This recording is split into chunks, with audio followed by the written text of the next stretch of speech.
Number 1, ano ba yung mga dapat nating tandaan sa tamang pagtayo? Sa boys, unang-una, stand straight. Form your feet like this. Fit ka muna yung number 1. Tapos wala ka sa paa. Tapos yung proper stand. Kamay. Kamay. Kasi merong ibang bata na hinihila lamang ang kanilang mga shorts or to get t-shirts. You should always stand as strong. Man.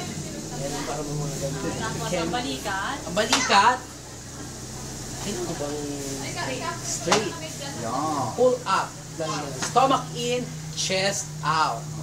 Kaya paano niya ang AIO? Ay, binibidyo! Intimidate ako! Kaya lalo na mental block. Na-intimidate ako!